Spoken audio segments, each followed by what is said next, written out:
Welcome back to Wrestling is Fiction. We are on episode 15. A little late, but we will be coming at you with a little recap of the big news going on in the WWE world and Wrestling is Fiction Summerslam and the following Raws and Smackdowns. Let's get into it.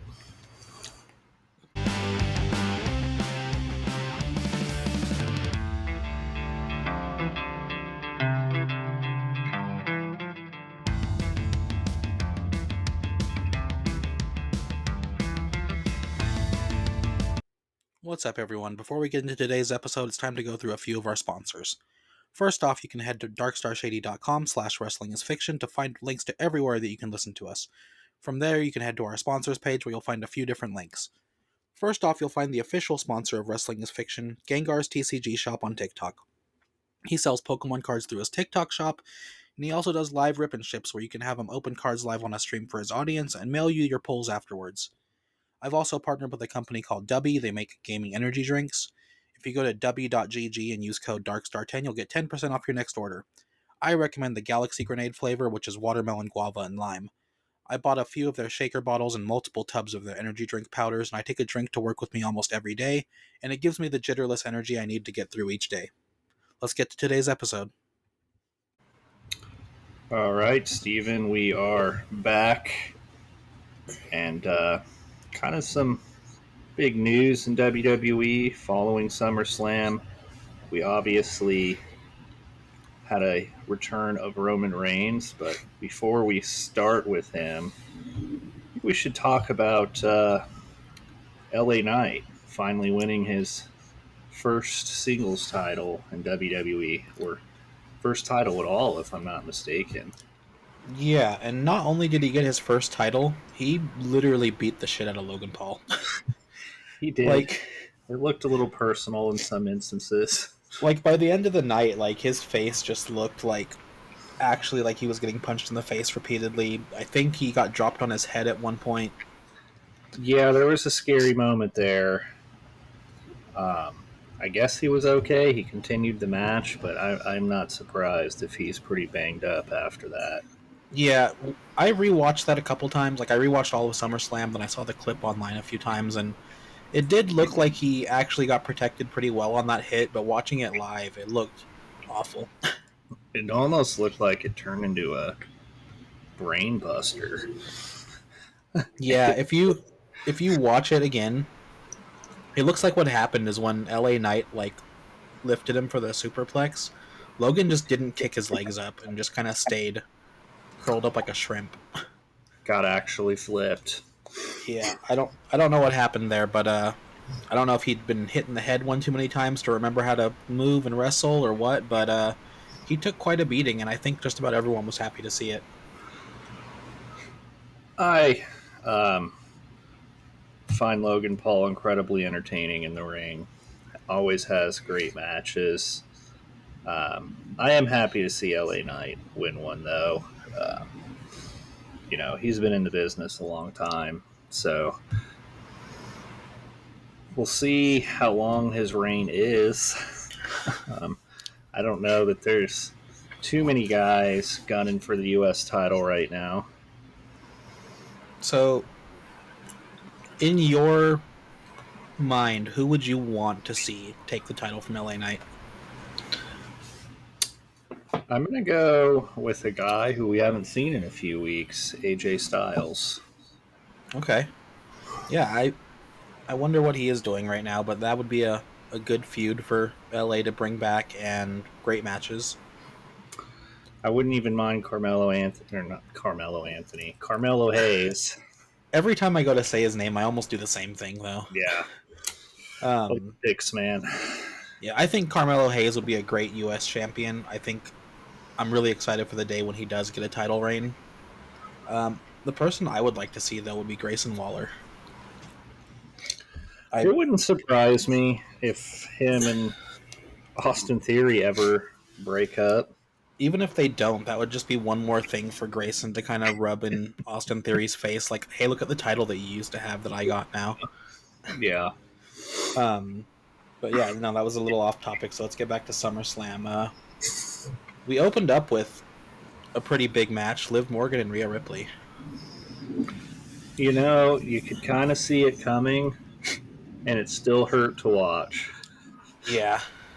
Yeah, no, I kind of went into it thinking that Liv would retain, and I had the idea that it might be Dom's turning point as well, but seeing him just like blatantly cost Rhea the match and then just go make out with Liv Morgan on the ramp was a little more than I expected them to do. I mean, I thought the match was well written. Dom taking the chair from her mid match because she got frustrated and just didn't care about the DQ. So you're really like, oh, Dom is actually trying here. But whenever chairs get involved, for some reason, they always end up helping Liv Morgan. Yeah. Yeah, and I think we can see now that it was always purposeful, I think. Very intentional.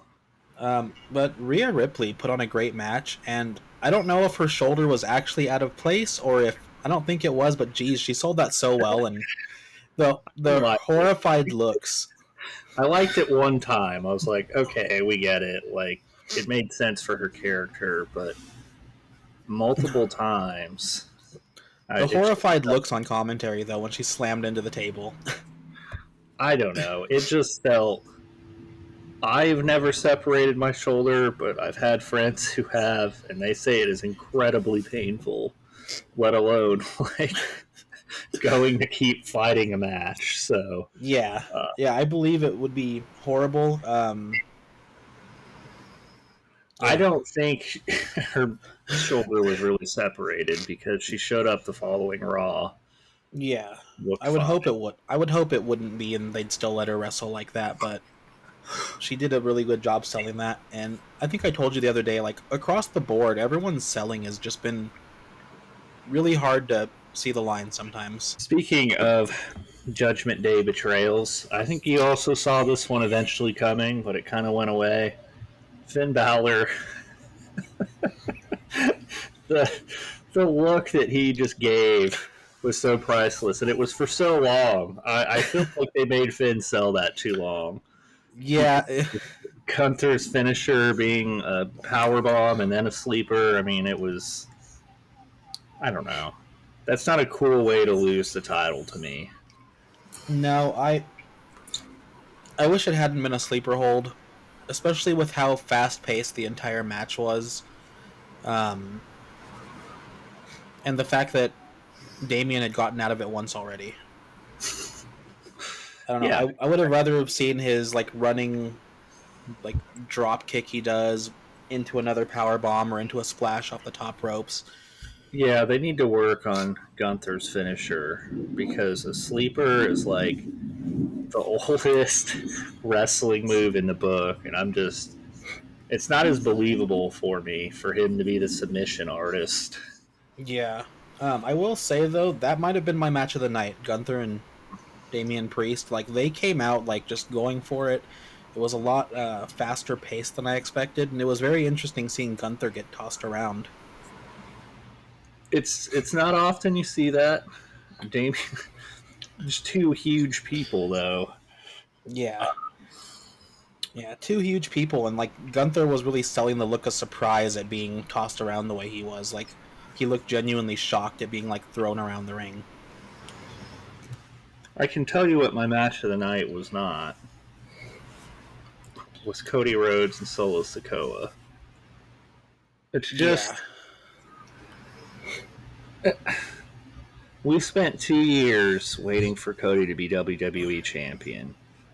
He does it in every match he has now. He just gets his ass kicked and somehow wins at the end. Leading up to every title defense, gets his ass kicked.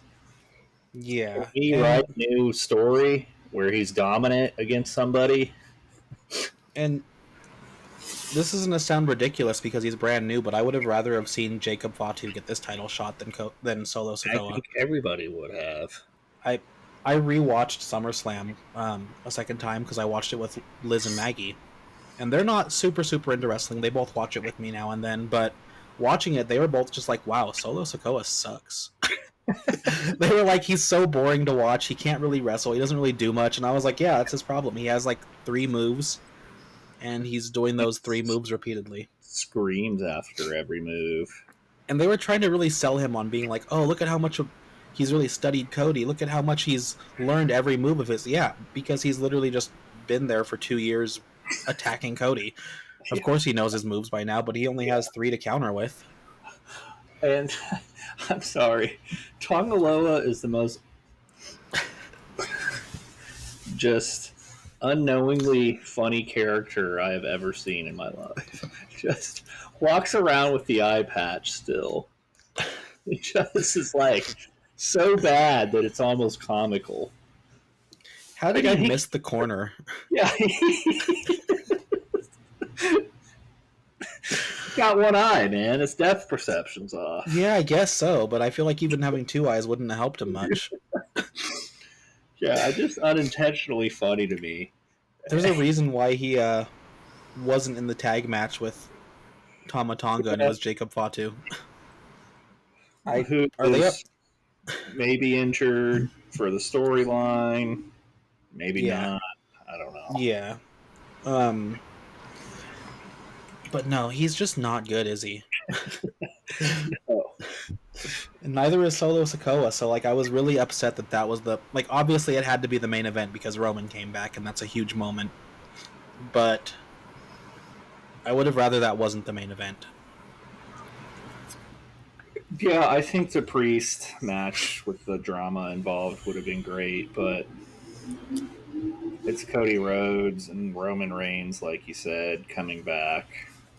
Which now, the landscape of SmackDown changes. There's a real rivalry that Cody can have, although it seems that Roman needs to deal with the bloodline first. Yeah, and I said this off air, but I know we're recording on Saturday. I have not seen yesterday's SmackDown, but I do know that Roman was there and looks like he speared one of the Tongans. Yeah, I think he got both of them. Did he get both of them? Okay, I've only seen clips of one of them, but I know that comes back. And before SmackDown, like after SummerSlam, I tweeted this too. But I hate the fact that SmackDown has my favorite wrestlers. It had Randy Orton. Not really sure right now. Has Cody Rhodes, Kevin Owens is there, Grayson Waller and Austin Theory are there. Like I like a lot of the wrestlers, but I did not care about a single episode of SmackDown for so long. Up until they said Roman Reigns was coming back, and I'm like, oh, maybe it'll be watchable again. It did take a downhill sort of turn there now that Roman's back, but I doubt he's going to be back every week. Yeah. He wasn't before, so... Yeah, I'm just hoping that... You still have Paul Heyman eventually coming back, I'm sure. Every time I think Jimmy Uso's coming back, he doesn't. I don't know how Roman returned before him. Yeah. And then, this is one more thing about the Cody and Solo match. Where was Jey Uso? I fully expected him to come out during that match. I did too. I don't know what the deal with that was. I know that they're saying now... in SummerSlam. Like, I know they're saying now that Jacob Fatu was supposed to sell being hurt and he wasn't actually hurt. But I feel like he actually got hurt and Jey was supposed to come out at that time. It would have made sense for Jey to come take him out before Roman than it did for him to not be able to stand there for a moment. I feel like they're trying to separate Jey from the bloodline stuff, but they're not really doing anything with him otherwise either. Yeah. We get the little tease on the Raw after where he says, hey, let's go take care of Judgment Day and get the tag titles. But it was really weird to have SummerSlam and him be one of their most over superstars and him not make an appearance. And his tag partner, Sami Zayn, kind of get dominated.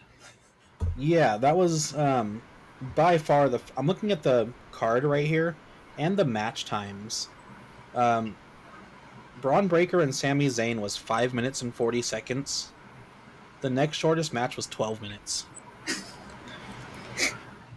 Yeah, I don't know why they would do a squash match, but yeah, I think they really were crunched for time. I mean, it went 4 hours. Yeah, they could have taken some of the time away from Cody and Solo, honestly. And the Their extra match was, scenes that took 15 minutes. yeah, because Cody and Solo's match is clocked at 29 minutes and 10 seconds here. And a lot of it was Solo just kind of existing. How long was the Drew and Punk match? That one was 17 minutes on here, Okay. Yeah. which I'm not at all surprised Drew McIntyre won that match. I figured he would. I didn't think it needed Seth Rollins going into the match as the referee. I didn't hate it. Like, I enjoyed the match while he was there, and I enjoyed what he brought to it. But now that he's written off of Raw, I don't know that it made sense to put him in that feud just to not continue it. That's what didn't make sense to me. I'm sure he is bruised up with a guy that big landing on you 6 times, but I mean, I agree it didn't need him, but I love the moment when Punk was like, "Is this legal?" And Seth's just like, "Yeah, it's fine." Right? And then outside of the ring, when he was slamming him upwards under the ring, and Yeah. Seth just walks away, he's like, "Eh." Really? Yeah, I didn't. And then, he comes out and he threatens Punk on the next Raw and then gets attacked by Bronson. So, Yeah, and Seth could have saved himself a lot of trouble by just being like, "Hey, I picked up your bracelet," and just tossing it back to CM Punk. Like, just take it off and toss it back to him. I guess. I mean, I don't know. I know it's part of the script. But I don't get the CM Punk hype. Why fans love him so much. I've never really been a CM Punk fan. I will admit he is guy good in the rivalry. I'm sorry. Yeah, I can't get my head around that part still. Like, he's good on the mic.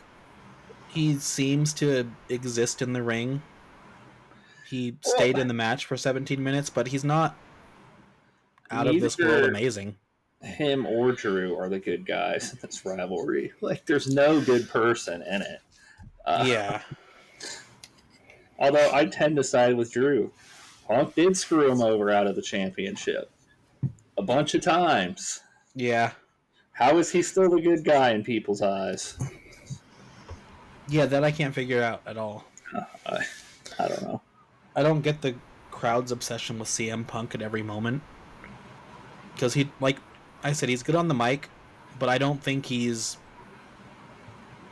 worlds above anyone else in WWE. He's good on the mic, but I was disappointed in his post SummerSlam Raw when he came out and was talking. He kind of seemed to stumble a few times and didn't quite know what to say. Usually he's quick with comebacks, and he had time to think about it. I don't know. I think Drew McIntyre and Seth are also good on the mic, so he doesn't seem levels above others like normal. But I'm excited to see that rivalry continue. It needs to keep going to, I would assume, probably Bad Blood. Yeah, that's where I figure this will have to end up at some point. I do like the little AEW reference WWE threw in, having Seth dressed like Hangman Page. It's just an extra little level of like, hey, fuck you, CM Punk, I hate you. He's a visionary, man. And then I think the only thing we haven't mentioned out loud is Nia Jax and Bayley. That match kind of went exactly how I thought it would. I didn't think Bayley would have too much of a chance. I was hoping that there was a moment where Tiffy did actually cash in and try to beat Nia, but I guess we're going to have to wait for that. Yeah, I fully expected a cash in, whether it was becoming a triple threat match or her just right behind Nia's back, handing it to a referee and attacking her from behind, but I'm glad they got to celebrate together, and the two of them were pretty good together in the press conference afterwards. They seemed like they were just enjoying themselves rather than having to be in character, honestly. Yeah. The press conference as a whole afterwards, I think, was one of the better ones they've done. Well, I like that they separated it with some superstars go and talk to the panel, and then others go into the press conference. Yeah, and they got just about everyone on the card. They're horrible. Some of them just don't answer the question at all. You mean LA Knight? Yes. Yeah. Good for him for winning, but wasn't the best press conference afterwards from him. I liked Nia and Tiffy afterwards. They were fun together. Cody Rhodes obviously always gives good interviews and has a good time there. Braun Breaker, though, surprised me. He seemed so different than his character in universe, and I don't know, made me like him more as a wrestler because he was so well spoken and seemed very humble and happy for his opportunities. I agree. Blew me away how well spoken he was because his character is the opposite of that. So, good for him, though. A lot of new champions coming out of that card. I think it was time for some turnover. Yeah, we've got some of the most diverse champions we've had in a while as far as who's actually in the picture and not just the same 2-3 names we're used to. And I actually saw a little clip of Damian Priest afterwards saying how big of a moment it was for him and Gunther to both be one of the biggest matches for SummerSlam, because neither of them are the Seth Rollins, neither of them are the Cody Rhodes, they're not the Roman Reigns, and how people were in the locker room, other wrestlers going up to them being like, I can't believe one of us made it that high up. Yeah, and it was a great match too. Yeah, and going into Raw the next day, Damian obviously has other things on his mind than getting his title back. But I like how he said, hey, look it, I'm mad at you right now. I can get that title back anytime. Kind of keeping himself in that main event picture and at that main event level. Of all people to come out to face Gunther, Randy Orton, though. I mean, I wasn't expecting that. Yeah. And he just comes out, you're a good-looking champion. He is at the age where I just think he doesn't care anymore. Yeah. And I'm a huge fan that Pat McAfee made sure to throw in 280 pounds. He looks so big these days. Yeah. And getting up in front of Gunther, you can realize just how massive of a man Randy Orton is. I know. I forget how tall he is until he's standing next to wrestlers who are also big. I don't know if it's because he had always been slimmer before his return, but he just looks like a different person now with how large he is. Did you see him throw out the first pitch at a Cardinals game? No, I don't think so.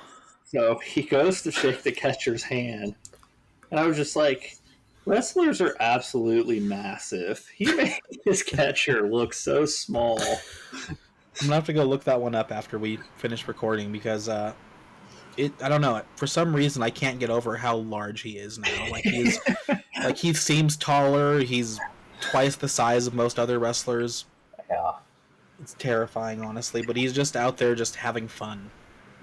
He looks like he should just be the meanest, most physically dominant person, but he's just out there making jokes and having fun. And the crowd seems behind him more than they ever have been at this point, too. Ever since, was it France that was singing his song first? Well, ever since then. We know Randy's in the twilight of his career, so just enjoy him while you still have him. Yeah. And then we're on Raw after SummerSlam now. Other than Judgment Day, which I thought it was pretty good watching Damian and JD do their promos back and forth before their match. We also had Chad Gable giving his new team a name. Yeah, I like it too. The Duke Wrestling. I mean, they look like a straight up collegiate wrestling team walking out. Yeah. I like how he was just like, you guys can just keep the Alpha Academy name. I have a new team. Yeah. Well, that's funny because our last podcast, you asked it. You were like, I don't even know who Alpha Academy is anymore. Right? And they were like, okay, we hear you. We'll clear this up for you right away. Yeah, I guess the big thing was the in-ring Wyatt Six debut, which, Yeah. they need to win. It's their debut, but I've always found Creed Brothers, and now that they're with Chad Gable, really good wrestling matches. And they just didn't really get that in a match like that. Yeah, I did read one tweet someone posted that they were like, I'm glad that they had this like supernatural group basically, but they took off their masks and just did a pretty clean wrestling match just as wrestlers rather than trying to make it more dramatic or anything. There was a couple moments with Joe Gacy hanging upside down. Yeah. Yeah, they were obviously they were still in character and like creepy, but they didn't do any weird supernatural stuff. It was just a clean wrestling match for the most part, and Dexter Lumis is incredibly athletic. I don't understand the finisher where he just like power bombs Loomis on people on the ground. I'm like, okay. Yeah, I will say though, like having watched Dexter Lumis for a while, his old move set was pretty limited, and he tried to be this standoffish character. So it seemed like a big departure how much they let him do and how athletic they let him be. Like, it was a good match to watch, and I really liked the Uncle Howdy on the rocking chair right outside there. Yeah, just laughing the entire time. Yeah. And Nikki Cross just being absolutely horrifying. Yeah, why is she the only one that they refuse to say her name? Yeah, they refuse to identified everybody but her. It's one more mystery for Chad Gable to solve still. Just guys, I know who he is. Yeah, we know. But this one's gonna blow people's mind because they refuse to say it's her. I know. But she's still the creepiest one there. Well, I guess her role is really to be that. I mean, I don't foresee her wrestling in too many matches, so fair, yeah. It's working for her. It's giving her something to do rather than just kind of stare off into the distance. I guess she still is, but she's doing it in a more scary way. Yeah, she had I don't know what you call that move. She jumped on top of Gable. Yeah, I'm not sure if that has a name. But I don't know. I feel like the Raw after SummerSlam was a better episode than the Raw after WrestleMania. I think there was more drama at SummerSlam as far as storylines that you want to tune into and watch. Yeah. Which I thought it was a great WrestleMania, but I feel like we talked about this months ago, but they didn't continue anything that happened at WrestleMania afterwards very well. I think a lot of it is WrestleMania is kind of the place they like to end storylines. They do, which is weird that they still have a pay-per-view called Backlash that's supposed to be completely directly a result of WrestleMania, and they don't redo the drafts for a month plus after WrestleMania. So I don't know, this felt like a big event, and they followed through with it very well afterwards as well. Huge fan of SummerSlam, big fan of the Raw afterwards. I think they get a 10 out of 10 for what could have been a predictable card. I think most of us probably knew the outcomes coming in and that there would be some sort of interruptions with the Judgment Day. Even so, really fun to watch. Yeah, I thought it was great, like all around. I think we both agreed that our really only complaint about SummerSlam was, even with everything else we complained about today, was really just how Gunther won his match. Like, it was entertaining all the way through. I completely watched SummerSlam start to finish twice. I saw the Raw after twice as well because I watched it live, and then when Liz got off work, we watched the Hulu repeat the next day. Which I will say, the only thing about the Hulu repeats is they keep cutting out everything with Sonya Deville and her new group. They don't think you'd be into that. Like, for some reason, both weeks I've watched it that way, that's the segments they've cut out. Yeah, we got a Damage Control rivalry starting. Yeah, and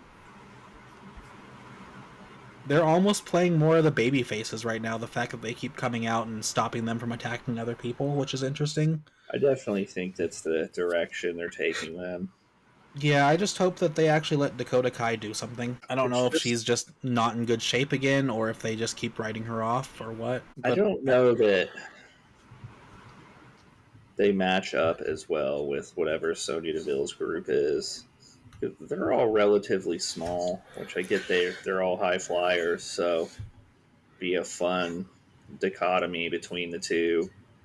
But I don't know that I see Dakota Kai just straight up beating Shayna Baszler as always thought. no, I don't see her beating them, but I would like to at least see her wrestle.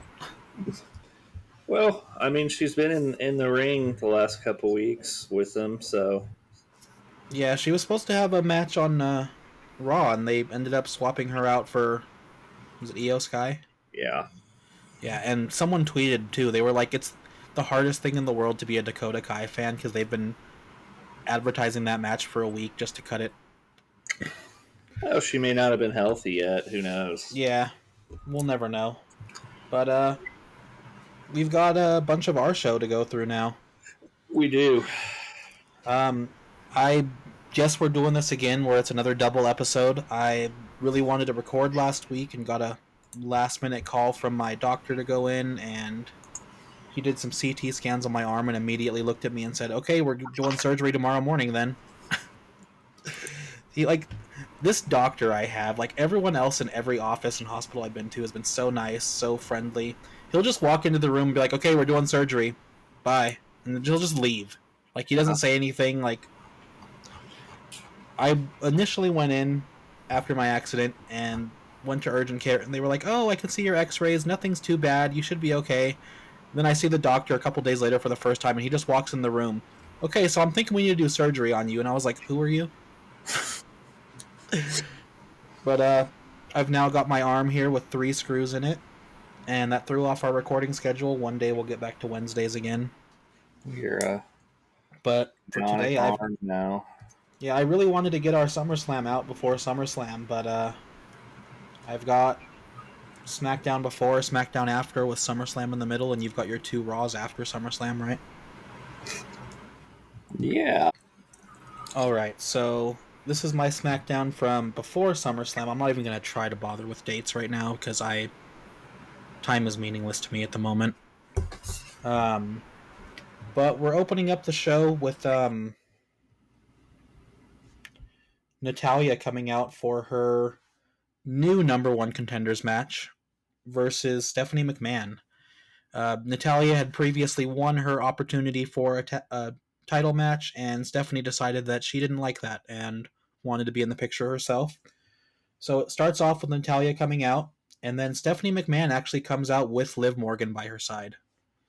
And Liv Morgan comes and she gets on commentary, and when she sits down, Wade Barrett actually mentions that Lyra Valkyria is right in the front row watching.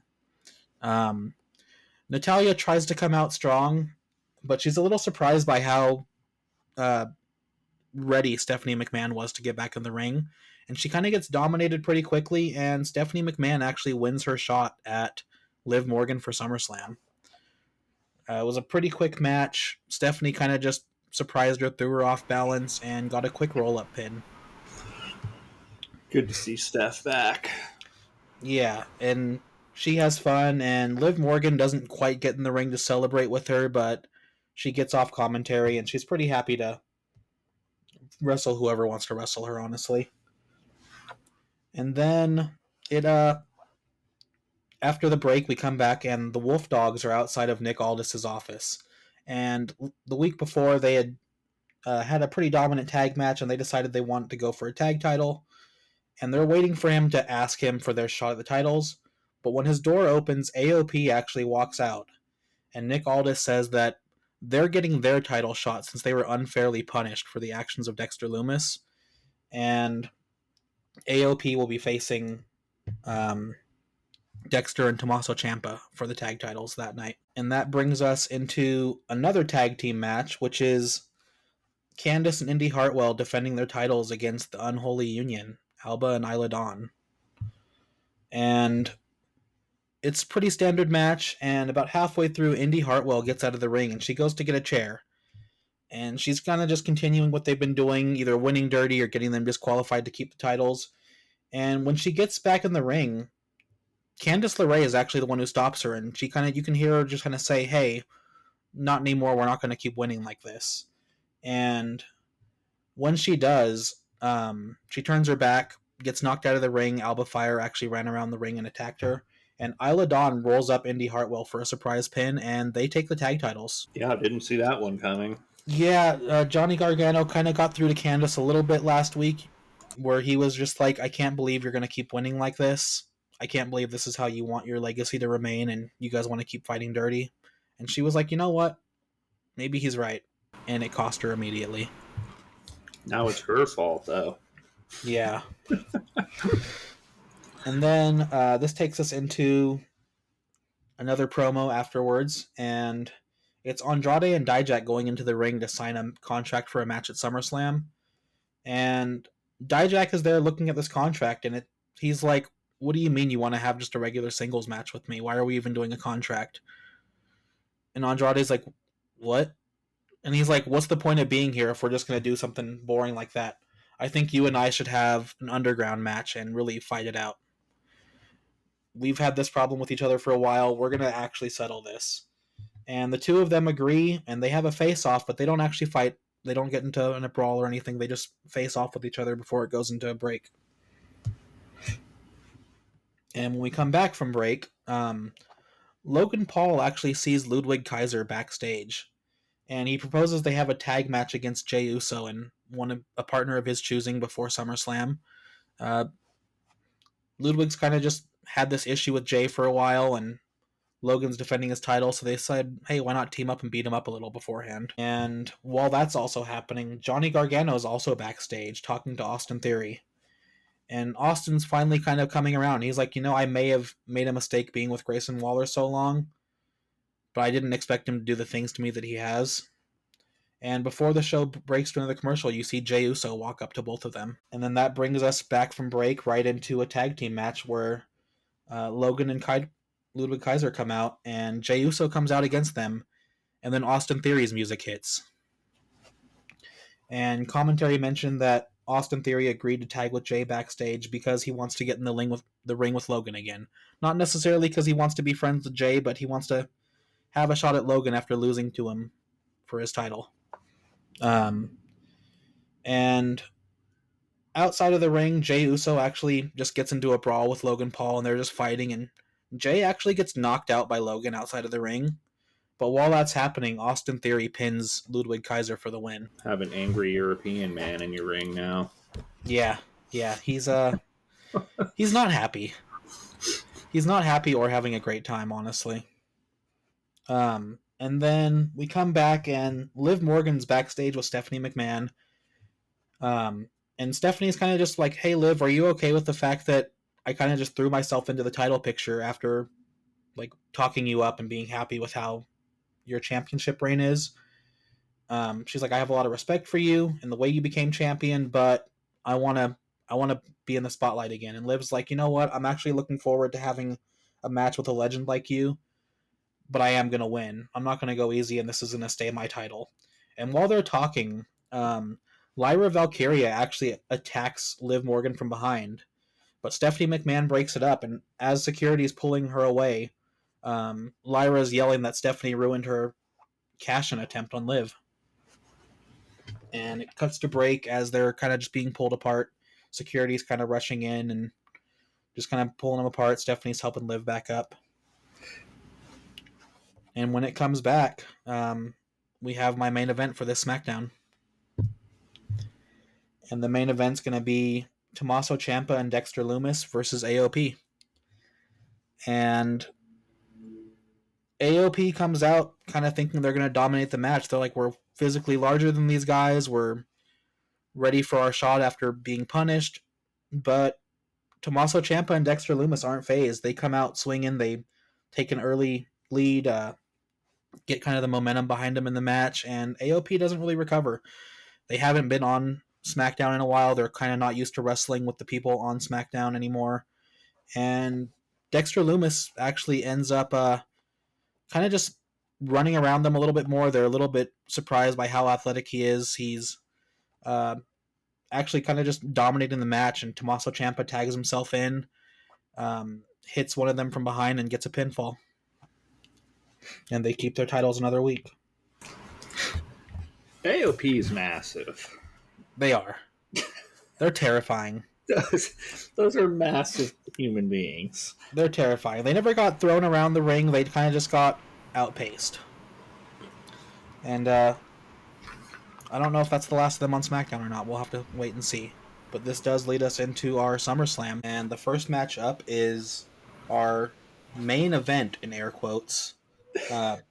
Logan Paul versus Jey Uso. So the show starts off with Jey Uso coming out, the whole crowd getting pumped up for him. He's been through some rough patches lately. He's taken a lot of big losses. He's gotten knocked out quite a bit, but he's not letting it get it down. He's got his big match that he was hoping for at SummerSlam. And after he gets in the ring, Logan Paul comes out in his Prime truck, just straight down the entrance ramp. He's making a big deal out of it. He's like, I'm home. These are my people here. My alarm just started going off. But Logan Paul comes out expecting a big, happy welcome, and he does not get that. He gets a lot of boos, a lot of angry people. But he gets out of his truck, he gets in the ring, and he starts to hold up the title belt, and Jey Uso just goes straight on the attack. He immediately runs at him and just starts elbows right to the chest immediately, just attacking him, kind of backing him into the corner. The ref has to quickly pull the belt off of the ground where it fell, toss it out of the ring, and ring the bell, as Jey Uso is just immediately going in. Logan Paul kind of pushes him back and jumps out of the ring for a second and kind of just paces outside the ring. And Jey Uso doesn't wait for him. When Logan starts to get around the side where the commentary table is, Jey just goes flying through the ropes at him and knocks him into the table. The two of them are brawling right there, and Logan once again kind of just has to use his size a little bit and just kind of push Jey away, knock him around a little bit, and he ends up actually knocking him into the steel steps. And rather than someone helping him in this match, he goes over to the Prime table that he's got over there, and his brass knuckles are actually sitting on that table. Just kind of mixed in with the bottles, and Jey Uso gets back in the ring, kind of just pulls himself in there, and he gets standing up right before Logan kind of slides into the ring and gets up, and he can see the brass knuckles in his hand, and Jey just immediately goes for the super kick. And Logan kind of gets thrown off balance again. The two of them kind of just start going back at it again, back and forth. And it's not until Logan goes up to the top turnbuckle, he's getting ready to jump, probably more of a crossbody because Jey is on his feet, but Jey actually hits him with a spear in midair and knocks him down, and Jey gets the 3 count on Logan. And Jey Uso's the new U.S. champion. And Jey finally got one. He did. He finally got his championship, finally got his win, and he got it in the quote-unquote main event that Logan's been hyping up. Yeah, they're all main events at SummerSlam. Yeah. And that takes us into our next match, which is Stephanie McMahon and Liv Morgan. The two of them are in the ring, and they're kind of friendly at this point, but at the same time, Stephanie does kind of want to show off that she still has it. So Stephanie McMahon actually takes an early lead. She's got a little size advantage over Liv Morgan, because who doesn't? But Liv ends up ducking under a clothesline, and she bounces off the ropes and hits a running dropkick on Stephanie that kind of knocks her off balance after a bit, and Liv starts to get a little bit more momentum. They kind of go back and forth again, and Stephanie gets or she thinks she gets control again, because she goes to hit Liv with the DDT, but Liv kind of ducks her head a little bit more than she expected and just rolls right through it. And she catches Stephanie with a crucifix pin, and Stephanie kicks out at 2. Liv kind of backs herself into a corner after that, and Stephanie runs at her, but Liv sidesteps it, and Stephanie just smacks right into the corner, and she kind of turns back to the ropes to catch her breath for a second, and Liv doesn't wait. She runs up to the top rope and bounces off the top turnbuckle, hits a really big oblivion, and pins Stephanie and gets the 3 count. And Liv retains her title. Stephanie kind of gets up and she's celebrating with her. She holds her hand up. She's like, okay, this is the new generation. Respect to her. And while the two of them are sitting there celebrating, Stephanie's holding her hand up. Natalya and Tegan Nox come out of the crowd and attack both of them. And it takes a few minutes for the officials to come out and start prying them all apart before an angry Natalya and Tegan Nox are taken backstage. You're muted. Natalya should have attacked her. Took her spot from her. Yeah. She's a little angry about that, and we'll see how that plays out. What do we got next? And that'll take us into your tag match. All right, so remember this tag match is for the Raw tag team titles, and it's a little weird. It's a ladder match, but it's not going to be one in teams. The first 2 men to grab a belt are going to be the winners. Before the match starts, though, Adam Pearce comes out and says, I don't really trust any referee to officiate this match. It's just too much going on. So I want to introduce you to your special guest referee. You hear that glass shatter, and Stone Cold Steve Austin in his referee shirt comes down to the ring. Pierce goes, I couldn't think of anybody better to handle the situation than Stone Cold Steve Austin. Crowd's going nuts. All the competitors get introduced. So we have the Awesome Truth, who are coming in as tag team champions, versus the New Catch Republic, versus the Creed Brothers, versus New Day, versus Pretty Deadly. So it's a 5-pack ladder match. And it starts just how you thought it. Erupts immediately. They start brawling in the middle of the ring, trying to establish dominance. A couple of them that get knocked out of the ring are like, I'm going to introduce these ladders right away. They start throwing ladders into the ring. It's just absolute mayhem. Creed Brothers are really kind of the first to get an advantage. They're really powerful, kind of the young upstart guys, and I think they're surprising everyone. Pretty Deadly, being Pretty Deadly, tries to keep climbing the ladder every shot they get to get the match over with. And the New Day is the New Day. They're kind of doing these high-flying things, keeping the crowd entertained. R-Truth is out there in the corner somewhere, hyping up the crowd. Some key moments, Woods and Kingston, they do this double-team maneuver off the top of the ladder, and they kind of hit like a boom drop onto Kit Wilson, and the crowd starts chanting holy shit because Kit Wilson might be dead off the top of the ladder. Julius Creed, with his strength, he has the suplex that he likes to use, but he hits Pete Dunne with it and right on top of the ladder. So New Catch Republic isn't having a great time right now. All right, so that match, those things kind of keep happening. And we got 2 towers in the center of the ring, and it's Brutus Creed and Tyler Bate kind of left standing, and they're climbing opposite sides of the same ladder. They're fighting and exchanging blows. And just about when they're going to get to the title, Xavier Woods and The Miz slip into the ring, and they push the ladder over, sending Brutus and Tyler Bate through tables that are set up outside the ring. Kofi and Pete Dunne, they're climbing the other ladder, same thing, kind of fighting for it. They exchange punches. Xavier Woods and The Miz, they set up that other ladder. They're climbing in tandem, kind of fighting, and it looks like the New Day might do this and stay together. Kofi, he's able to knock Pete Dunne off the ladder, and it looks like Kofi is going to grab one of the belts. So he reaches up and secures it. So we have one new tag team champion. Xavier Woods tries, but just as he reaches to the top, The Miz kind of just gives him one good shot and pushes him off the top of the ladder, and he grabs the second belt. The bell rings, and Kofi Kingston and The Miz are the new tag team champions. All right.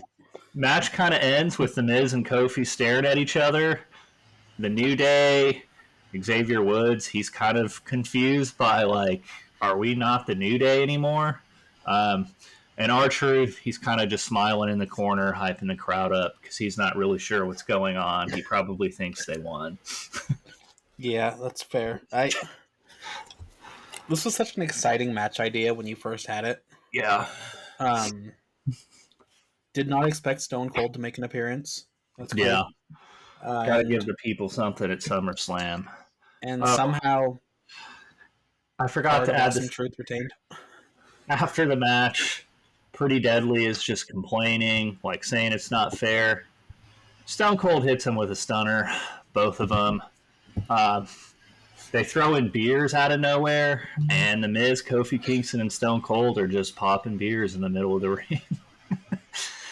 After Naturally. They have to. Yeah. They have to. Somewhere I imagine R-Truth handing those beers out to random people to throw in. Yeah. New tag title champions. Yeah. Awesome Truth lasted a while. They did. They lasted a lot longer than I thought they would, and I guess The Miz gets to keep his title. He does.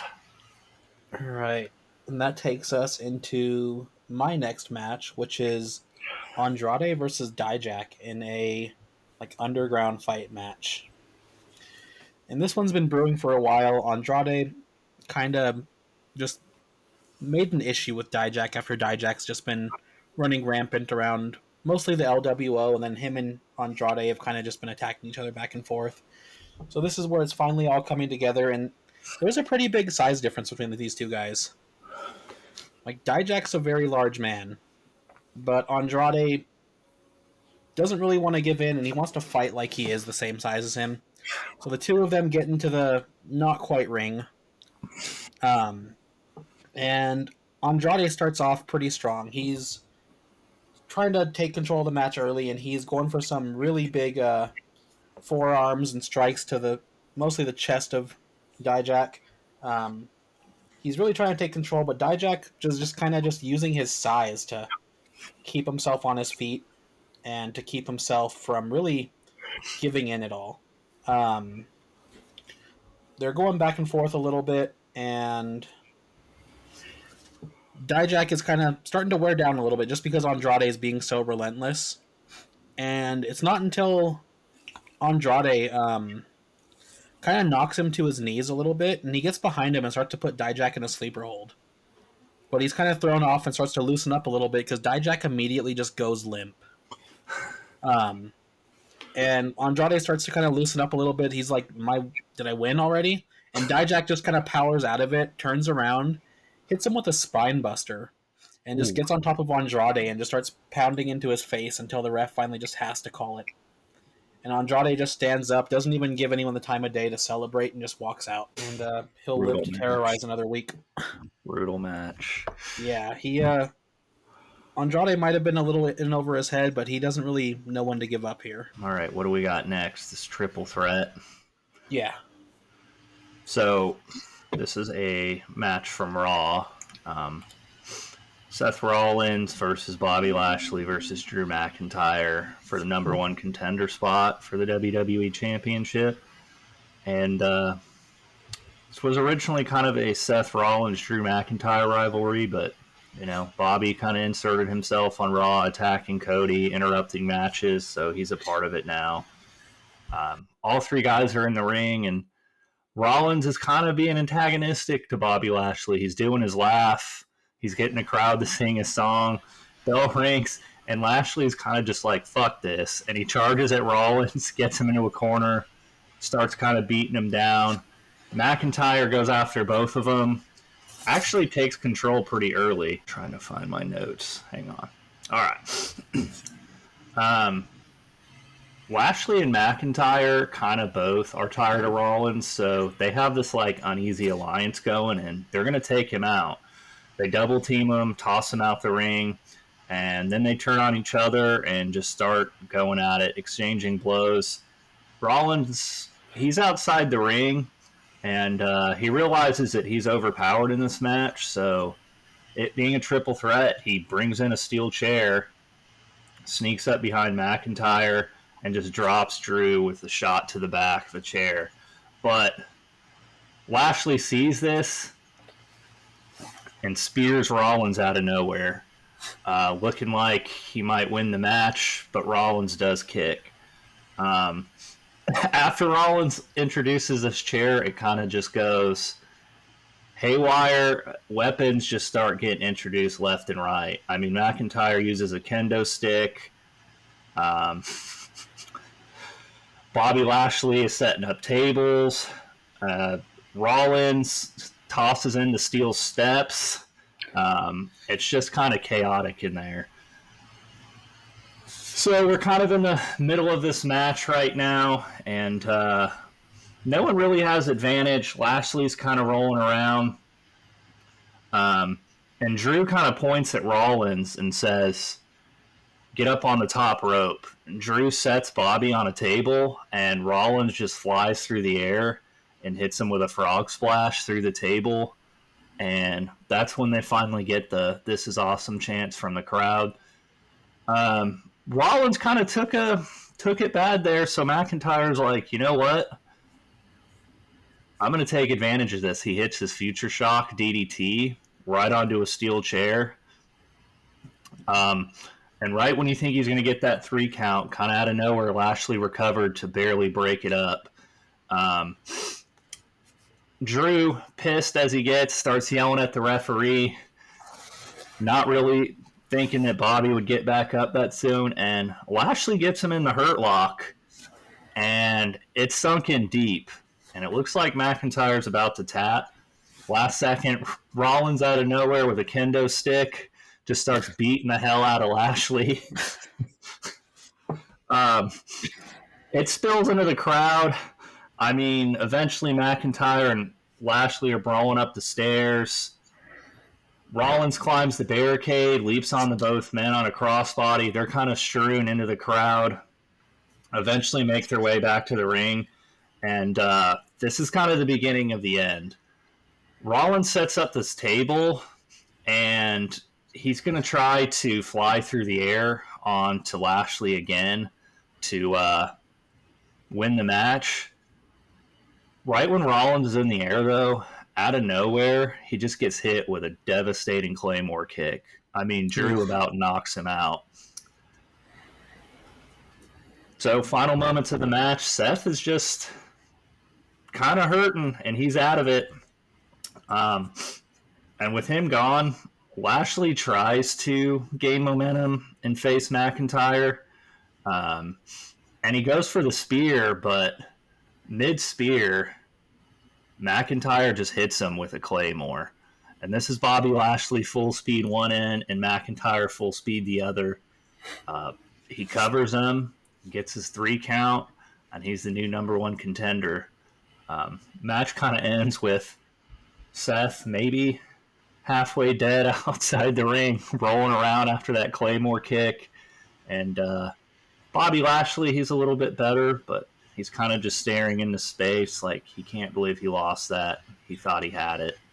And so Drew McIntyre will face Cody Rhodes at Bash in Berlin. Nice. That's a big match. Yeah. A match I'd like to see one day. Yeah, that would be a really good one if Bobby wasn't abandoning WWE, most likely. Well, gotta do what you gotta do, I guess. Yeah. He's still in our universe and in our hearts. Yeah. And actually getting some use. Yeah.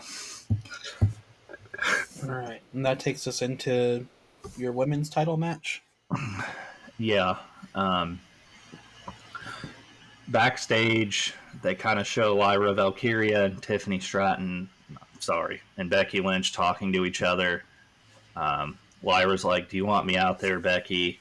You know, Nia's been helping Tiffy." And Becky's like, "I've made it this far on my own. I appreciate it, but you can go ahead and stay back here."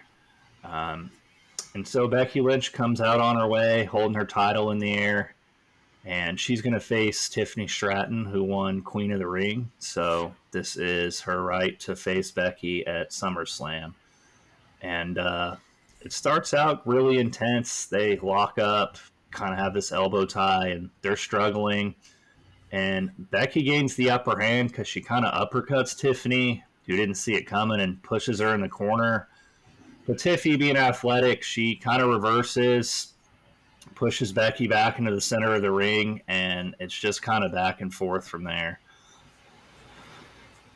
However, Becky uses her experience to sort of take advantage. She's hitting Tiffany with these like series of suplexes, and Tiffany kind of looks stunned. She thought she was the stronger one in the match, probably is. I don't think expected to get thrown around.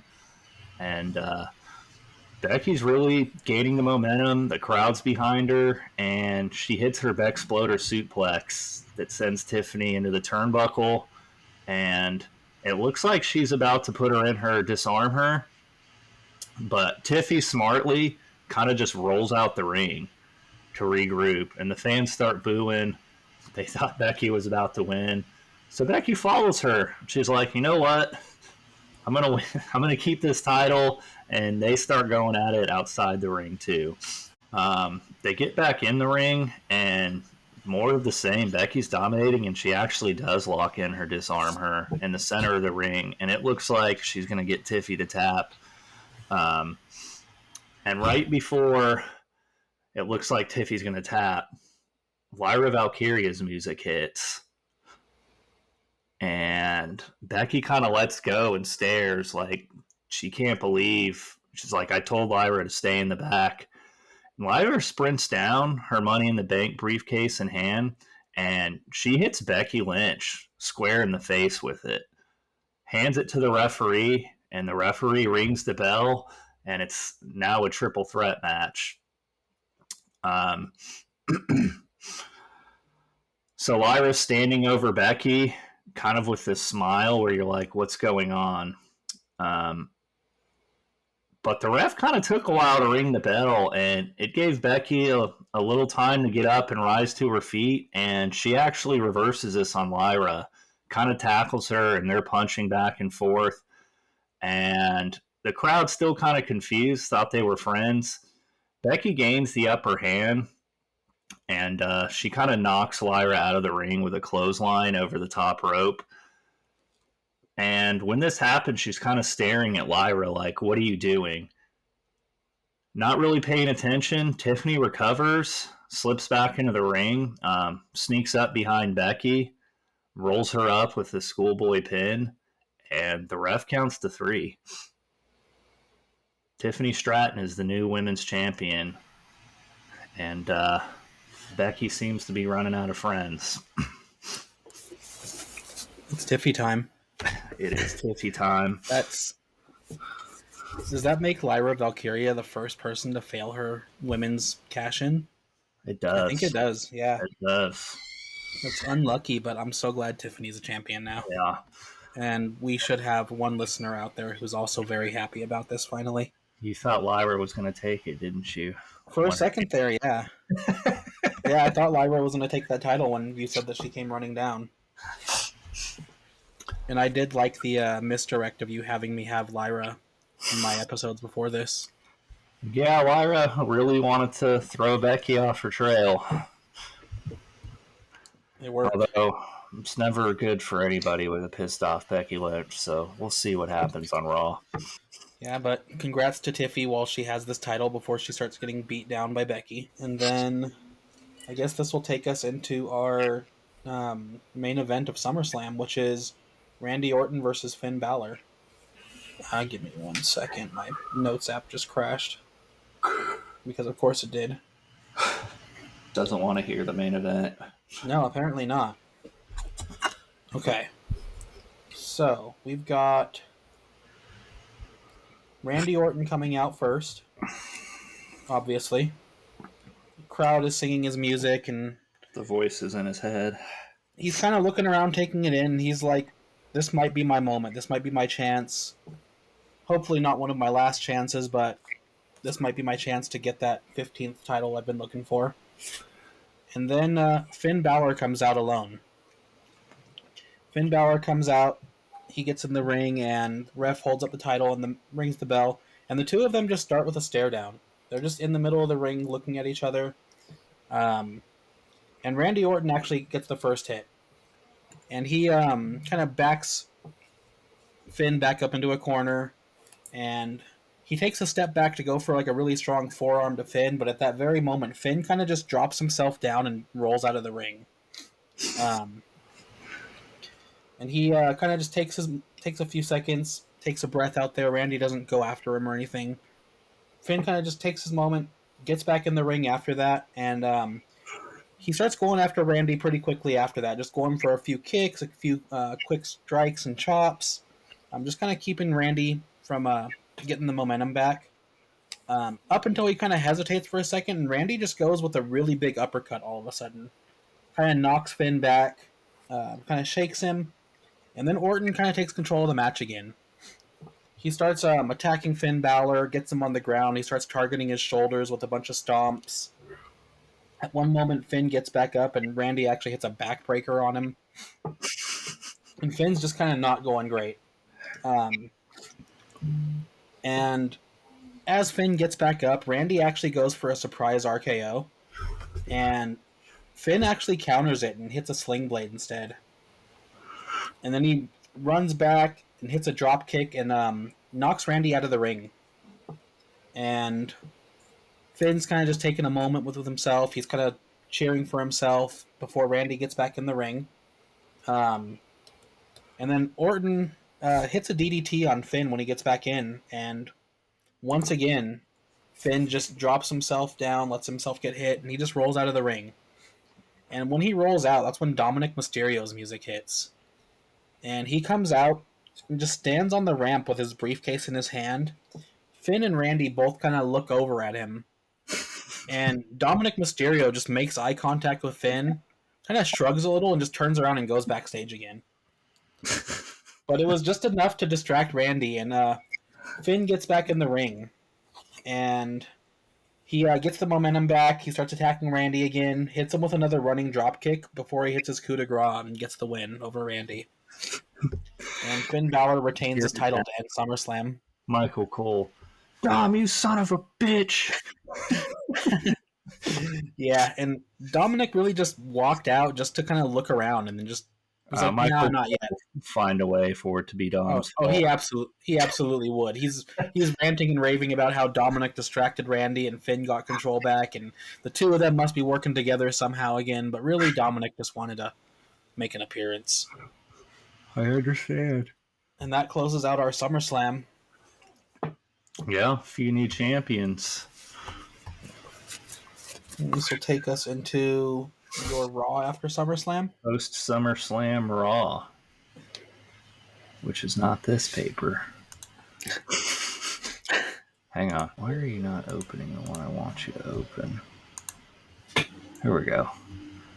All right, so Raw kicks off. Becky Lynch's music hits immediately, and she doesn't really stop at the top of the stage and raises her hand. She kind of just makes a beeline for the ring.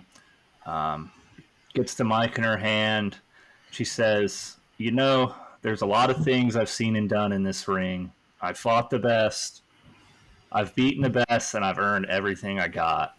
But last night at SummerSlam, it was different. Last night, it wasn't just about the match. It was about trust. It was about loyalty. She's kind of pacing back and forth. I was ready to walk out of the ring, still your WWE Women's Championship. I was ready to show Tiffany Stratton what happens when you step into the ring with the man.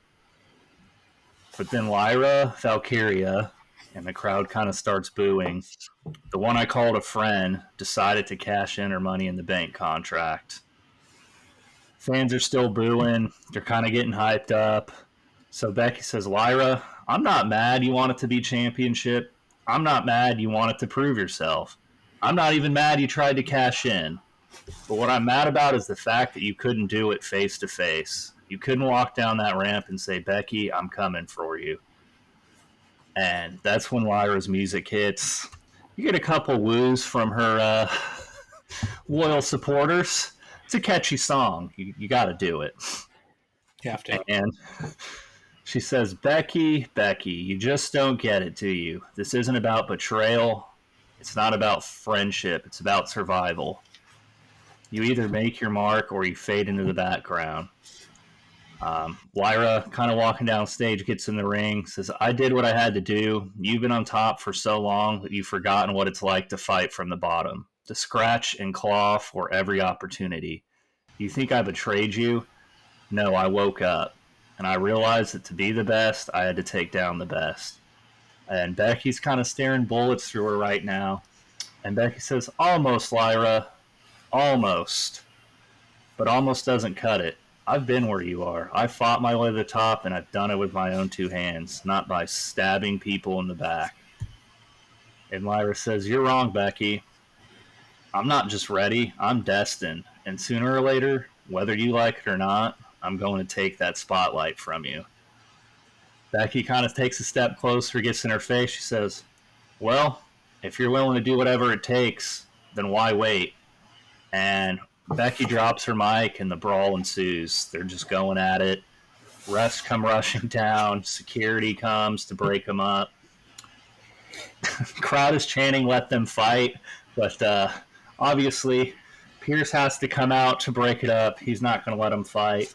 And it goes to commercial with the two of them kind of staring at each other with refs and security surrounding them. And, Lyra has a pissed off Becky Lynch after her. Naturally. I don't know what she expected, but even if she had got the title, she'd have a pissed off Becky Lynch after her. Yeah. Anyway, we come back from commercial and we have our first match of the night. It's the IFC, Sheamus, Kevin Owens, and Ilya Dragunov against Bobby Lashley and the Street Profits. And, Bobby took that loss at SummerSlam, so he kind of comes out hot. Him and Sheamus start the match, and it's just what you think. Two big guys exchanging blows, chops to each other. Kind of setting the tone that this is going to be a physical match. Eventually, Montez Ford gets in the ring, and he does what Montez Ford does. Just real high flying around the ring. Kevin Owens, at one point, hits a frog splash and goes for an early pinfall. Ford kicks out. But Ilya Dragunov, unprovoked, gets in the ring and hits Ford with a running knee. And the ref is like, get out of here. What are you doing? You can't. And so Kevin Owens does tag Ilya eventually. He's legal now. And he's just hitting forearm after forearm on Angelo Dawkins after Ford was able to crawl over and tag him in. And Ilya hits his Torpedo Moscow. And it looks like this match might be over. He goes for the pin, gets a close 2 count, but Dawkins kicks out. Kevin Owens and Sheamus kind of on the outside, and they're isolating Montez Ford. They take him out on the apron. Lashley gets involved and actually spears Sheamus outside the ring, and it's kind of just chaos out the ring out there.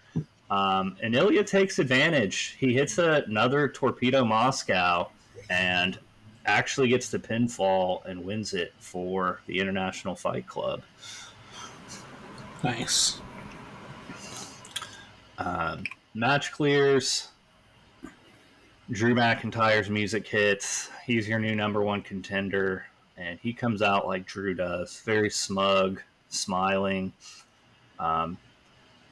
Says, this has been a long time coming. I've waited and I've waited. I've been screwed, but I'm going to beat Cody Rhodes at Bash in Berlin. You hear the wrestling has more than one royal family, and Cody Rhodes' music drops. And crowd loves it, but Cody doesn't really let the music go. He interrupts him and says, Drew, you have to remember, I took down the freaking bloodline to get to where I am, and I'm not going to let you take my title. And at Bash in Berlin, you're about to find out what it's like to fight a desperate champion. And the promo ends, and they're kind of staring each other down. No fist are exchanged or anything, but I think the crowd can kind of tell we're we're in for a good one. It cuts backstage, and there's Jackie Redmond with Tiffany Stratton. And Tiffy's kind of doing what you think she'd do. She's wearing her crown now and her belt, and talking about how she proved everyone wrong, and this championship is just the beginning of her dominant reign in WWE. She's getting ready to talk about what's next for her, and Bianca Belair actually interrupts her, stepping into the frame, stares down Tiffy, and says, "I respect that you won, but that title belongs to the EST." Says, "I'm going to take that title from you and put myself back on top, since I was the longest reigning women's WWE champion." And it cuts back to Jackie Redmond, and Jackie Redmond with her usual kind of, I don't even know how to describe the face, nervous energy says, "Well, there you have it, Cole. Back to you."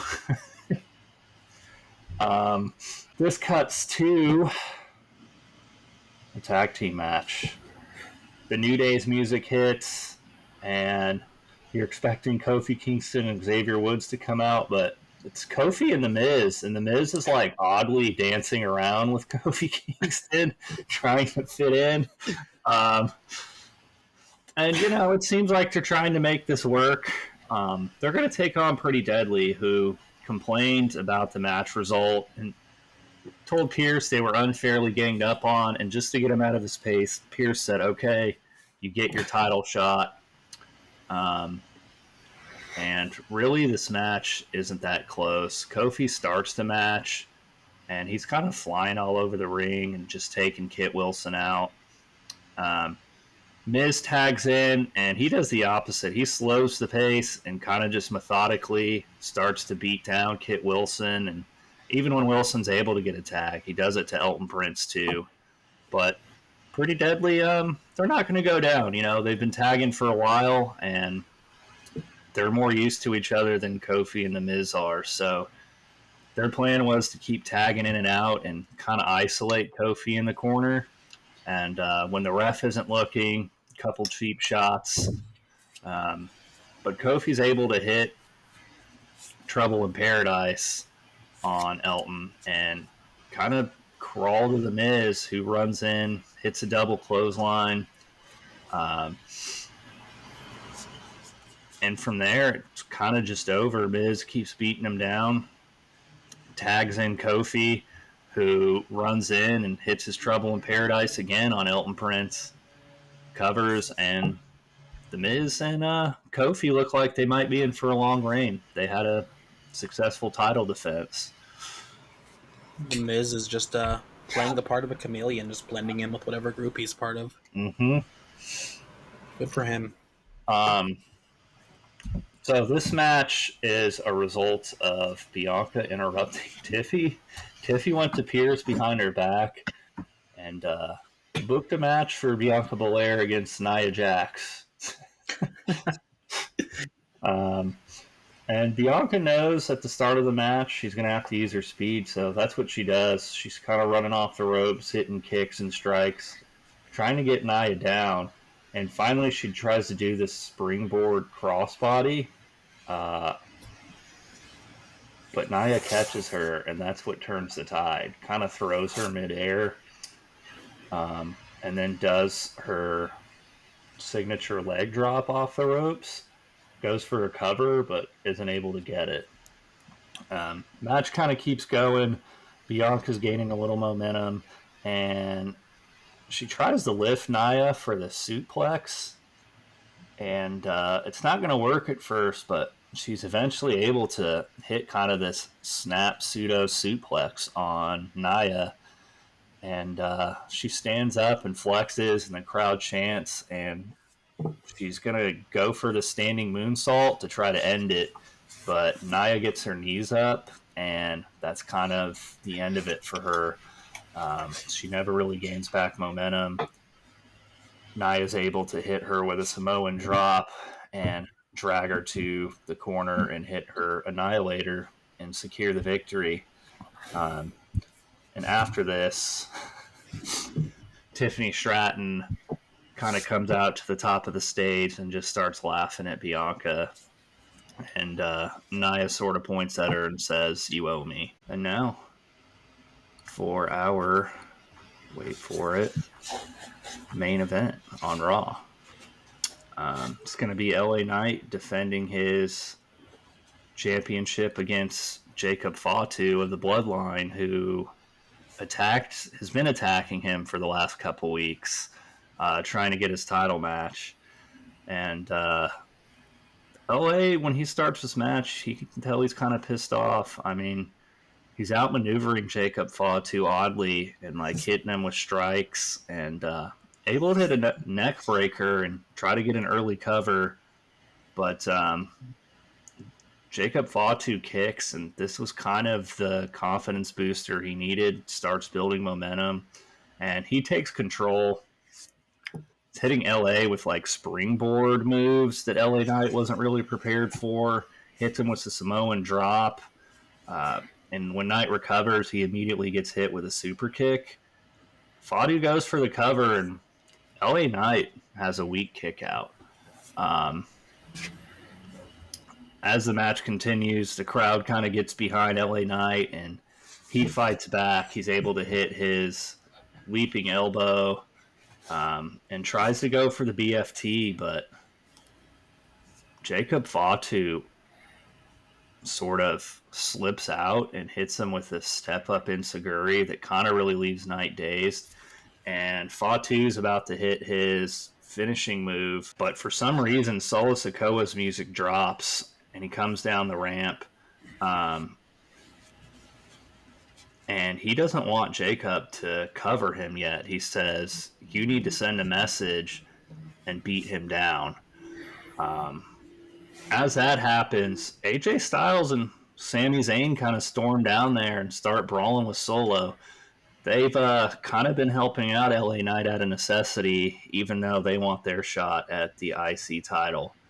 And that's enough for LA Knight to seize the distraction, because as Jacob Fatu was going to try to get out the ring to help, LA Knight kind of pulls him back in and hits his BFT and covers him and secures the victory.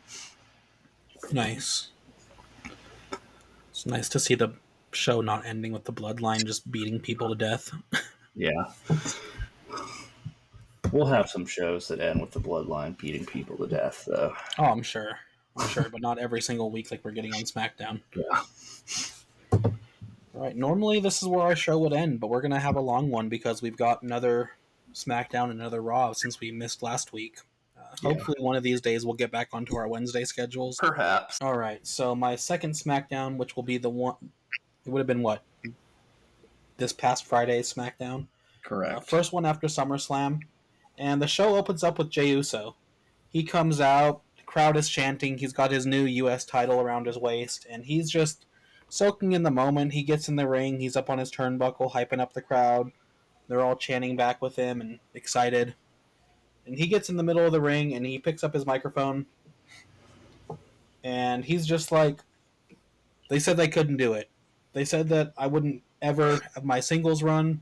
I'm only ever going to be a tag team superstar. But I did it. I proved them all wrong. I put in the work. I beat Logan in his little main event, and I am now your new U.S. champion. And he picks up the belt from around his waist, he holds it up, and then he puts it over his shoulder, and he's like, this isn't just for me, this is for everyone who said that I couldn't do it without the Bloodline. This is for everyone who said that I wasn't ever going to be good enough, and I am. And I'm not just your new champion who's going to be walking around holding this belt. I'm going to be defending it against anyone who wants to come at me. And that's when all the lights turn off. And the crowd gets confused. There's some new music hitting. They don't really know who this is. Nothing's playing on the screens. It's pretty low and ominous music. Then a spotlight comes out right onto the entrance ramp. And it's Dijak coming out. He's got a new song. He walks into the ring. He gets into the ring with Jay and picks up his microphone, and he just congratulates him. He's like, you know what? Congratulations. You got your championship. You've got gold now.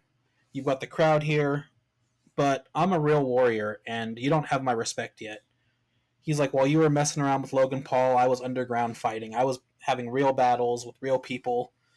And if you want to be a champion, you have to prove that you can actually hang with people like me. And Jey Uso just kind of stops him there, and he's like, you know what? Fine. You want to fight? I'll show people why I'm main event Jey Uso. You and me tonight, main event. I'll defend this title against you right now. And he just tosses the mic at Dijak, holds his title up, and it goes to break. And then when we come back, it's backstage, and we've got Liv Morgan talking to Stephanie McMahon. And the two of them are talking about how they were attacked at SummerSlam, and Stephanie's just like, you know what? Don't worry. I'll handle this for us. And the camera turns, and Alba and Isla are also backstage, and they've got their tag titles. They're kind of just like giggling and laughing, happy. They're holding up their titles to each other, and the camera follows them out down the entrance ramp. The two of them get in the ring, hold up their titles, but they're not actually there for a match. They're just showing off for a minute. Then they go sit by the commentary table. And commentary announces that there's a number one contenders match. And it's Damage Control, Io Sky, and Kairi Sane versus Candice LeRae and Indy Hartwell, who want a shot at their titles back. And it's a pretty quick match. Candice and Indy are trying to play a little bit more clean, and Damage Control isn't. They take control pretty quickly, kind of just double teaming them in the ring. They're not really listening to the ref when he's telling them to get out of the ring, and they've got to make legal tags. But it ends with Kairi Sane hitting her insane elbow right before Io Sky hits a moonsault on Indy Hartwell and pins her for the 3 count. As they do that, Alba and Isla get in the ring, hold up their titles, and stare down Damage Control before the next break. This is what they get, Indy Hartwell, for trying to fight clean. Yeah. They had something good going for a while there, and they tried to mix it up. Yeah. So then our next match is a singles match with Andrade and Ludwig Kaiser. And Corey Graves said that he had a little interview backstage with each of them, and both of them want to be in the U.S. title picture. And they both get out there. Andrade's coming off his loss in the Underground. Ludwig Kaiser's coming off of going back and forth attacking Jey Uso before he won his title. And they kind of have just a back and forth match. But it ends when Ludwig Kaiser tosses Andrade out of the ring, does his little thing where he runs around the ring, kicks him into the steel steps, and gets back in the ring and just kind of stands there with his hands clasped behind his back while the referee counts Andrade out. He doesn't even bother wanting to pin him. He's just like, no, what's the point? Andrade's had a rough couple of weeks, man. Yeah, he has. This was not a number one contenders match, but both of them just have interest in getting to that U.S. title. So we'll see where that leads them. And then backstage, we've got another little moment of Stephanie McMahon. You see her turning a corner, and she finds Tegan Nox and just attacks her. Natalya comes around the corner as well after a moment, and they all start brawling. Stephanie takes Natalya and throws her into a bunch of like water coolers and cases that were stacked on a wall. Tegan Nox tackles her to the ground. They're just like literally brawling with each other until security comes and drags them apart. What is the boss's daughter doing? It's just out of control. Just hitting people backstage? Yeah. And that'll take us into our next match, which is tag team title match. The Wolf Dogs get their title match. So we've got Baron Corbin and Braun Breaker versus Dexter Lumis and Tommaso Ciampa. And they're having a pretty solid match. They're all pretty evenly matched, but partway through the match, Johnny Gargano comes down the ramp with Austin Theory. But before they can actually get down there and interrupt the match, Grayson Waller comes up from behind them and attacks Johnny Gargano. So kind of distracts Austin Theory. He turns around, he starts brawling with Grayson Waller, and they never make it down to interrupt the match. But while that's happening, Karrion Kross actually comes out of the crowd and gets in the ring and just immediately attacks Dexter Lumis, which ends the match right there. Ref has to call it. DQ finish. They retain their titles, but Karrion Kross just takes Dexter Lumis out. Tommaso Ciampa tries to get in the ring. Gets hit immediately with a clothesline as he's running towards him, and Karrion Kross just stands over both the tag champs and just cuts to break with him, just staring him down on the ground. What an interesting rivalry Karrion Kross and Dexter Lumis would be. Right? That would be really... I've seen a lot of people on Twitter saying they'd like to see the Wyatt Six get kind of mixed up with the Final Testament, which would be good, but also just very strange. Yeah. But yeah, he came back for a little revenge after AOP lost last week. So then we go backstage again, and Randy Orton is in Nick Aldis's office, and he's really frustrated with having lost. He's blaming Dominic Mysterio a little bit. He's like, I know it's my fault in the end. I got distracted, but I want another rematch. And he just leaves it at that and walks out. And as he does, Nick Aldis calls out to Liv Morgan, who's standing outside of his office, and he calls her in, and he's like, you know, you guys are fighting back and forth, attacking each other backstage. We're going to make this official. Next week, you and Stephanie are teaming against Natalya and Tegan Nox in a tag team match. And then that'll lead us into our main event. Jey Uso and Dijak. And Dijak takes an early lead. He starts showboating, getting the crowd really angry, though. He gets out of the ring and throws Jey into the steel steps, and Jey's kind of rattled. But he after the steel steps, he throws Jey back in the ring. He gets in with him, and he chokeslams Jey right in the middle of the ring. And he goes for the cover. Jey kicks out, very near fall there. But the crowd starts chanting, and Jey's kind of getting fired up. So Jey rallies back, hits a super kick that knocks Dijak back into the ropes. And when he does that, Jey hits the opposite ropes, bounces back, and hits a second super kick. He bounces Dijak back again. Jey runs back at the opposite ropes, hits him with a spear, gets up on the top rope, and hits a frog splash for the 3 count. And he's celebrating in the ring. Dijak is kind of just like getting up, shaking his head, like, how did that happen? But he accepts the loss. He looks at Jey, kind of salutes him a bit, and just walks off. And right as you think the cameras are going dark for the show to end, it actually cuts to a promo video. And it's Finn Balor and JD McDonough.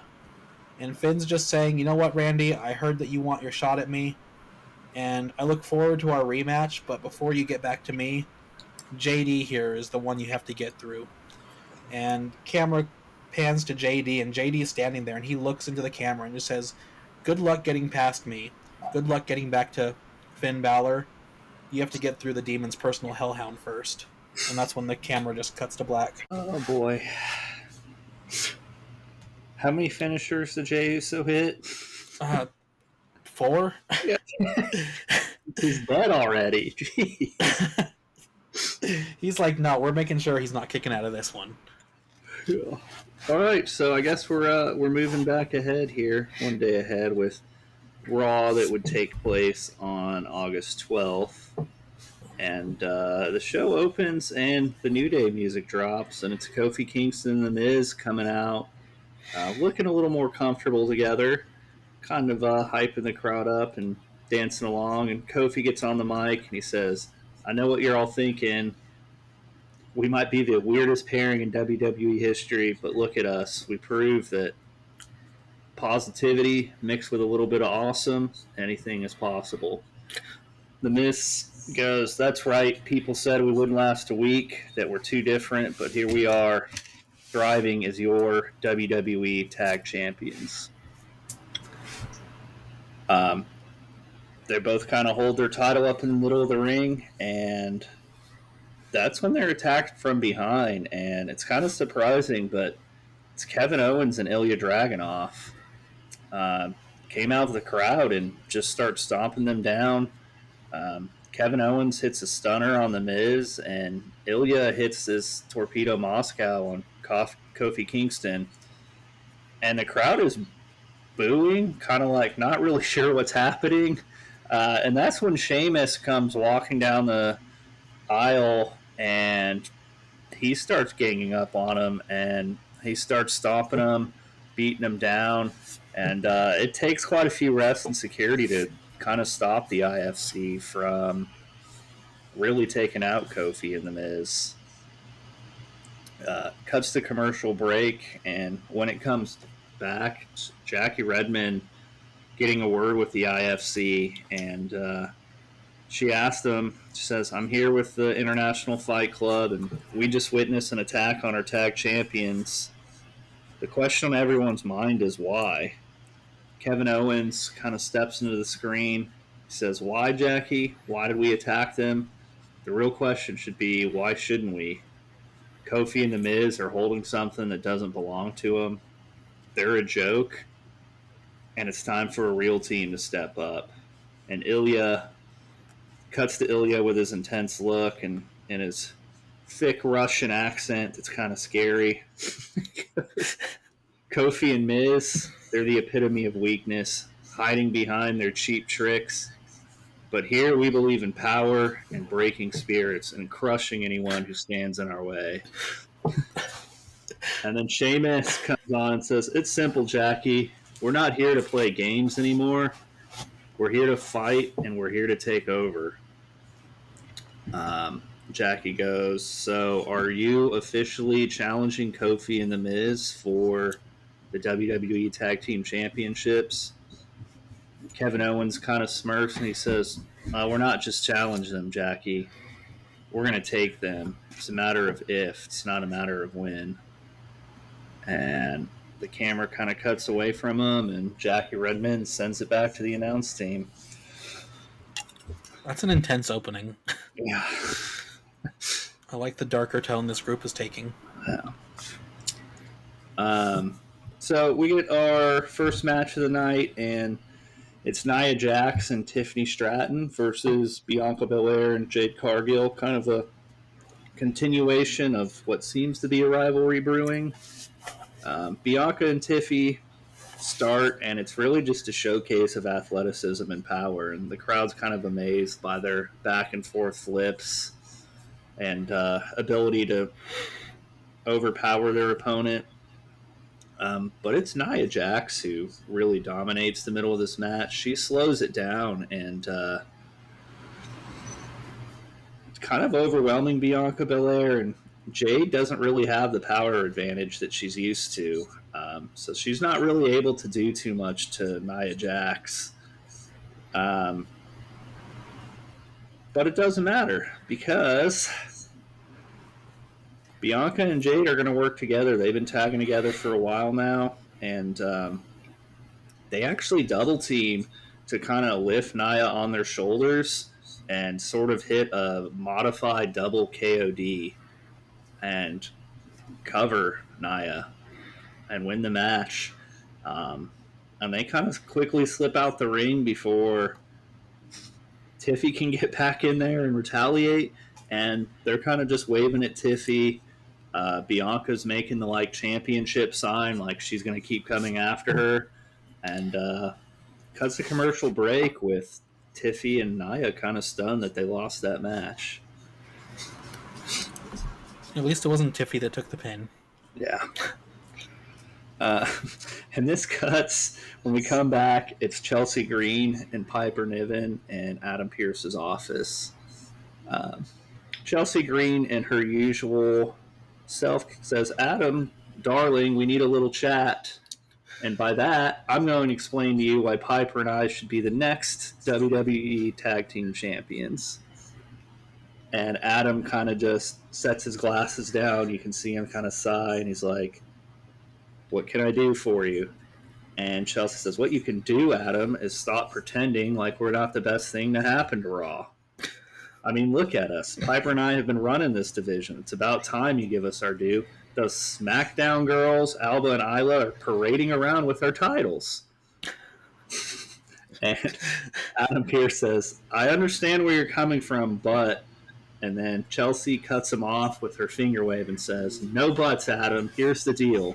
You're the general manager, which means you have the power to make the match happen. So stop wasting my time." And Piper kind of leans in her calmer Scottish accent and says, "We're not here to ask nicely, Adam. We've earned this and we're ready to prove it." And Chelsea interrupts Adam again and says, I mean, are we really going to sit here and pretend like anyone else on Raw deserves this? Adam Pearce kind of just shaking his head, like ready to just kick him out. He keeps his cool and he says, all right, Chelsea, I get it. You've made your point, loud and clear. I will talk to SmackDown management and see what I can do. Chelsea smirks and says, oh, you'll make it happen, Adam. Trust me. Come on, Piper. And they leave the office. I have no words. Yeah. Just I love a good Chelsea Green promo. yeah. And this cuts to kind of a brewing odd rivalry. AJ Styles is going to go one-on-one with Tama Tonga. There's kind of been this weird bloodline thing with AJ Styles, Sami Zayn, and LA Knight. And AJ starts out how you thought him. Very technical. He's outmaneuvering Tama Tonga. AJ's a little faster than Tama Tonga expected, even at the age AJ's at now. But Tama eventually just kind of taps into that vicious side he has and catches Styles off guard. Styles goes for this kind of springboard forearm, almost like the phenomenal forearm, and Tama counters it and hits a DDT. Goes for the cover, doesn't win it, but he's kind of in control and beating down AJ. And this is when Solo Sikoa and Tonga Loa kind of walk down the ramp, kind of smirking and laughing. And Solo kind of does the same thing to Tama. He's like, no, beat him down some more. And Tama does it. And Solo Sikoa kind of distracts the ref, which gives Tama Tonga time to really gain momentum, and he's kind of stomping out AJ. And Sami Zayn and LA Knight try to run down there and assist, but as their brawl starts, it's kind of too late.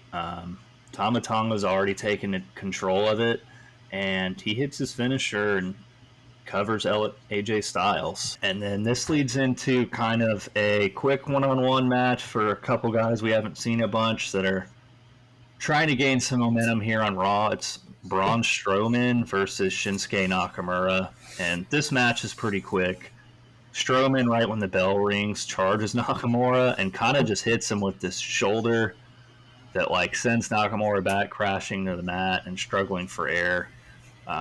Nakamura kind of has a little momentum in the middle of the match. He's using his kicks and kind of his unorthodox style to get Strowman down to the ground, and he goes for his Kinshasa to try to end the match real quick, but Strowman stands up and catches him, kind of runs around the ring and hits him with this big spine buster, covers him, and gets the win. That's not surprising.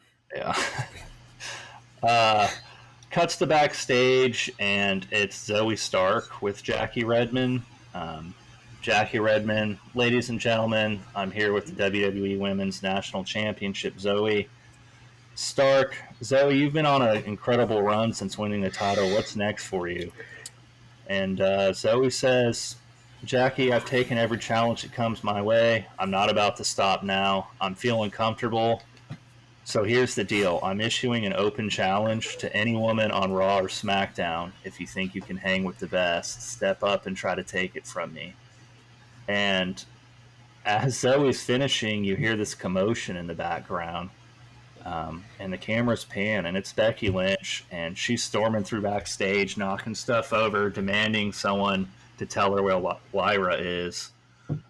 She shoves the cameraman out of the way, and she spots Lyra down the hall. And she goes running down there and charges Lyra, and they both collide in this fierce brawl, kind of running into equipment crates and tables. And as security is trying to break it up, it kind of cuts back to Jackie Redmond with her famous, like, what is going on back here? And then it cuts to kind of our last thing on Raw, main event. It's the cult of personality hits, and it's CM Punk coming out. And he's kind of been going through a rough patch and says, since I've been back, things haven't really gone my way, but I'm not here to make excuses. I'm here to fight, and if I want to get my name back in the WWE Championship picture. And he says, so here's the deal. Any man back there that wants to challenge me so I can start my road back, come on out. And it goes quiet for a good minute. The crowd's kind of waiting in anticipation, and then Seth Rollins' music hits, and he comes dancing out, and he smiles and he says, Punk, you want to fight? Let's do it. The crowd erupts. They know they're about to get a big one, and starts out, CM Punk starts strong like he said he would, and he's taking the fight to Seth. He's doing his kicks and his strikes, hits a running knee on him, and almost secures the pinfall pretty early.